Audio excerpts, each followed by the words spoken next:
ঘৰৰ ভিতৰত 4 মহিলা 6 যুৱক।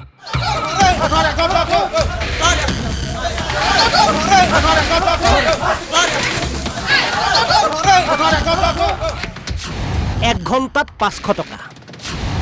বিভিন্ন ঠাইৰ পৰা আহে যুৱতী মহিলা। বিভিন্ন ঠাইৰ পৰা মহিলা আহে, ইয়াতে পইচা লৈ লাগিব, 1 ঘণ্টাত 500 টকা লৈ ৰুমত, আৰু বাকী পইচা সেই তাহোন যি লয় ছোৱালীকেইটাই, মালিকে 500 টকাকৈ লৈ বোলে।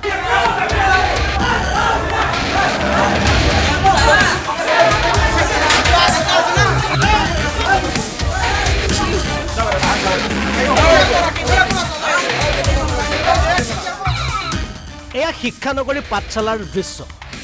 পাঠশালাৰ মেডিকেলৰ ওচৰৰ এটা ঘৰত দীৰ্ঘদিনে চলি আহিছে নাৰী দেহৰ ব্যৱসায়।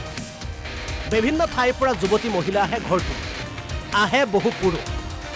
অভিযোগ অনুসৰি ভাড়াতীয়া হিচাপে থকা অৰূপ দাস নামৰ এজন যুৱকে চলাই আহিছে নাৰী দেহৰ ব্যৱসায়।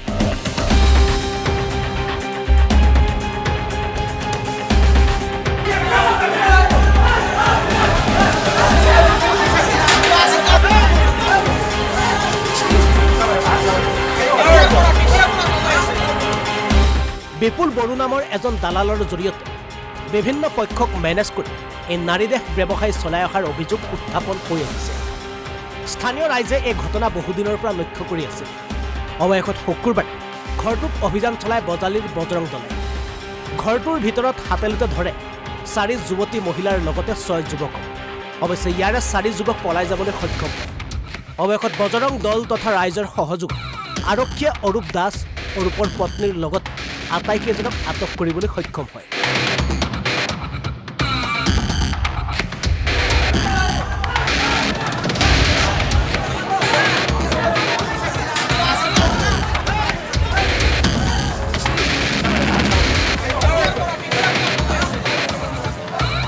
আমাৰ আন্তঃৰাষ্ট্ৰীয় হিন্দু পৰিষদ ৰাষ্ট্ৰীয় বজৰং দলৰ পৰা আমি বহুদিন আগৰ পৰা শুনি আছিলোঁ যে ইয়াতে এটা বৃহৎ নাৰী দেহ চক্ৰ চলি আছে।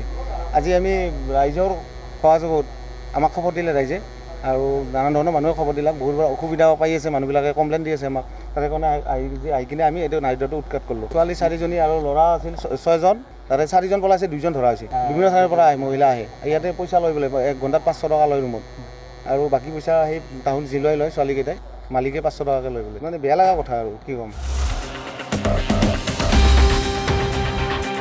শিক্ষানগৰী খ্যাত পাঠশালাত সংঘটিত এনে ঘটনাই এতিয়া লজ্জানত কৰিছে পাঠশালাবাসী।